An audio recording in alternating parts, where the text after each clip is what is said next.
सभी बॉलीवुड के चाहने वालों को जितेंद्र माथुर का प्यार भरा नमस्कार। फॉरगॉटन बॉलीवुड जेम्स के इस नए अंक में मैं आज फिर आपका परिचय एक भूली बिसरी हिंदी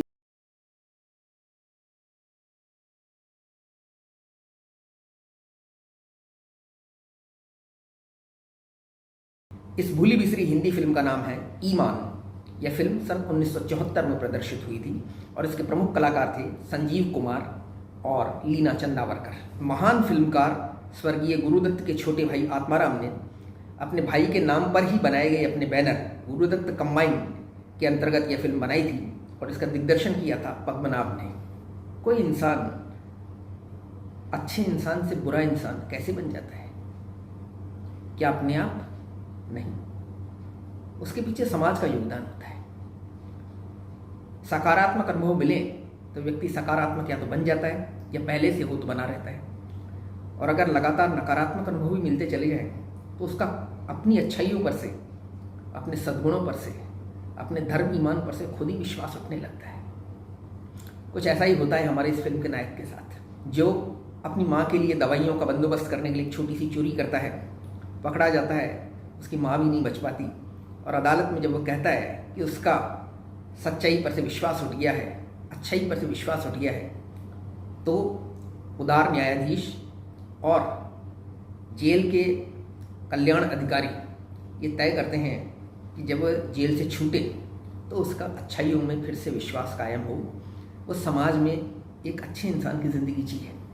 इसके लिए जब वह जेल से छूटता है तो उसे एक छोटी सी दुकान मुहैया कराई जाती है एक गांव में, और उससे कहा जाता है कि वो सच्चाई, ईमानदारी और भलाई के गुणों को अपना कर अपना जीवन जिए, और वो इस बात को दिल में उतार लेता है, गांठ बांध लेता है।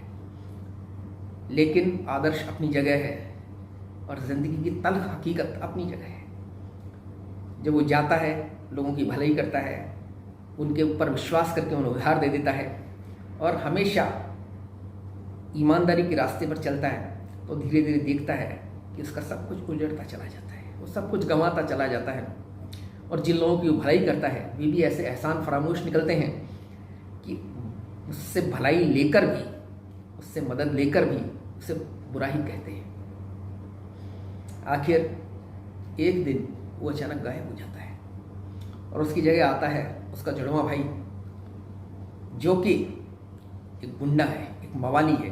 वो आते ही अपने ढंग से लोगों को ठीक करने लगता है, जो उधार लेकर गए थे उनसे वसूली करने लगता है, तरह तरह की बेईमानियाँ करने लगता है, बदमाशियाँ करने लगता है, और एक दिन अचानक पता लगता है कि उसने अपने उस ईमानदार और सच्चरित्र छोटे भाई को मार डाला है। उसे गिरफ्तार कर लिया जाता है और तब अदालत में इस फिल्म का असली मकसद सामने आता है।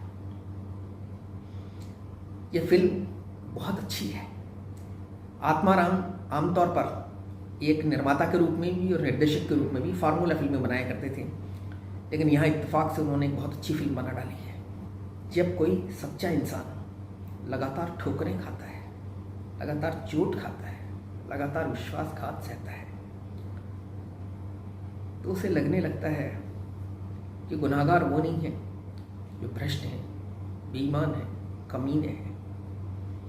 उसे लगता है कि गुनाहगार तो वो खुद है। उसे महसूस होता है कि आज की दुनिया में सबसे बड़ा गुनाह है ईमानदारी और शराफत।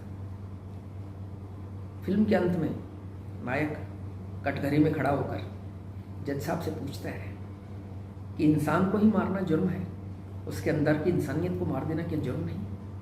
कोई जवाब नहीं जज साहब के पास। जब वो कहता है कि किसी के ऊपर आदर्शों का भार लाद दिया जाए और उससे कहा जाए कि जाओ भ्रष्ट लोगों के बीच में रहो, भ्रष्ट समाज में रहो और तब ईमानदारी से अपना काम करो, क्या ये मुमकिन है उसके लिए करना? जज साहब के पास उसके बातों का, उसके सवालों का कोई जवाब नहीं होता। लेकिन इस सवाल उसने सिर्फ उनसे नहीं किए, समाज से किए। क्या जवाब है समाज के पास? समाज एक बच्चे को अच्छे इंसान बनाने की जगह बुरा इंसान बनने के रास्ते पर कैसे धकेल देता है, और फिर इसी को समाजीकरण बताकर खुद ही अपनी पीठ भी थपथपाता है। कहाँ तक जाएगा ये? इंसान बुरा क्यों बनता है? ऐसे ही तो बनता है। एक भोला भाला, निष्कपट, निश्चल बच्चा जो सब पर विश्वास करता है, सदा सच बोलता है, ईमानदारी के रास्ते पर चलता है, एक दिन अपनी सारी अच्छाइयों को छोड़कर बुरा इंसान कैसे बन जाता है? सदा परोपकार करने वाला, लोगों की मदद करने वाला, लोगों का भला करने वाला, लोगों का भला चाहने वाला, हर किसी की दुख तकलीफ से पिघलकर उसकी मदद करने को आतुर हो जाने वाला व्यक्ति एक बुरा इंसान कैसे बन जाता है? कैसे नफरत हो जाती है उसे समाज से? कहाँ से आती है नफरत? इस समाज के अपने व्यवहार से ही आती है। और इसी बात को भली भांति दर्शाया है लेखक निर्देशक ने इस फिल्म में। यह फिल्म शुरू से अंत तक बातें रखती है। शुरुआत जितनी अच्छी है अंत भी उतना ही अच्छा है। और इस फिल्म में कहीं पर भी न तो बोरियत है और न ही कोई ऐसी बात है जो आपको तकलीफ दे। दर्शक टकटकी बांधे इसे देखता चला जाता है। भोले वाले नायक की गांव की एक युवती के साथ प्रेम कहानी भी है, कुछ गीत भी हैं, सब कुछ अच्छा लगता है। यह फिल्म फार्मूलों से युक्त है, इसलिए शायद ये 5 स्टार की रेटिंग के लायक नहीं, लेकिन फिर भी अनजाने में ही एक बहुत अच्छी कहानी लेकर एक बहुत अच्छी फिल्म बना डाली गई है। दिग्दर्शक पद्मनाभ ने कहानी को बहुत अच्छे ढंग से हैंडल किया है और उनको पूरा सहयोग मिला है कलाकारों का। संजीव कुमार भारत के महानतम अभिनेता रहे हैं मेरी नज़र में तो, और उन्होंने इस फिल्म को अपने कंधों पर ढोया है। नायिका के रूप में लीना चंदावरकर ने भी उनका अच्छा साथ निभाया है। जॉनी वॉकर ने अच्छी कॉमेडी की है और सभी सहायक कलाकारों ने अच्छा अभिनय किया है। आनंद बख्शी के गीतों पर R.D. बर्मन ने ठीक ठाक संगीत दिया है और फिल्म एक प्रबल जलधारा की तरह अपने प्रारंभ से अंत तक बिना भटके बढ़ती है और दर्शकों को अपने साथ बहा कर ले जाती है। फिल्म का अंत देखने के बाद संवेदनशील दर्शक बहुत कुछ सोचने पर मजबूर होते हैं। कहाँ है इंसाफ? कहाँ है सच्चाई? कहाँ है ईमानदारी?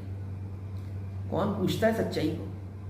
कौन पूछता है ईमानदारी को? कौन पूछता है परोपकार को? कौन पूछता है इंसान के अंदर की अच्छाइयों को? कोई नहीं पूछता। सब पूछते हैं पैसे। फिल्म के आरंभ में ही नायक जज साहब से कह देता है कि मैंने तो यही देखा है कि सबसे बड़ा गुनाह है गरीबी, और पैसा क्या है? क्या है पैसा? भगवान नंबर 2। आज के ज़माने में भगवान नंबर 1 भी इसी भगवान नंबर 2 के साथ आने वालों को ही पूछते हैं। यही बात नायक भी समझ जाता है शुरू में ही, जब वो अदालत में कहता है कि उसकी मदद तो भगवान ने भी नहीं की, उसकी माँ उसे छोड़कर चली गई, अपनी माँ के मुंह में चंद पानी की बूंदें भी नहीं डाल सका। ये उसकी पीड़ा है फिल्म के शुरू में, और फिल्म के अंत में उसकी दूसरी पीड़ा सामने आती है जब वो अच्छाई और बुराई के संघर्ष से गुजर चुका होता है। बेइंसाफियां, अत्याचार, झूठ, फरेब, दगा बिखरे पड़े हैं समाज में। बेइंसाफी की न जाने कितनी ही दास्तानें अदालतों ही नहीं, समाज के भी बेदर्द गलियारों में घुटकर खामोश हो गई हैं। ऐसी दास्तानें जिनके सुनाने वाले जिंदा नहीं रहे। इस फिल्म की जितनी तारीफ कीजिए उतनी कम है। छोटी सी फिल्म है, 2.25 घंटे की, लेकिन इसकी विषय वस्तु जितनी अच्छी है उतना ही अच्छा इसका निर्माण है। मनोरंजन के लिए बनाई गई है, इसलिए इसमें कॉमेडी, रोमांस, नाच गाने सब डाले गए हैं, लेकिन फिर भी फिल्म अपने उद्देश्य से कहीं विचलित नहीं होती है। ग्रामीण परिवेश में बनाई गई है, वैसे ही छायांकन है, वैसे ही आर्ट डायरेक्शन है, सब कुछ अच्छा है। बैकग्राउंड स्कोर भी अच्छा है। तकनीकी सभी पक्ष बिल्कुल ठीक है, और कुल मिलाकर यह फिल्म 5 स्टार रही तो 4 स्टार की रेटिंग के लायक तो है ही। मैं इसे तहे दिल से सभी अच्छी फिल्में पसंद करने वालों को और ख़ासतौर से संजीव कुमार के प्रशंसकों को रिकमेंड करता हूँ।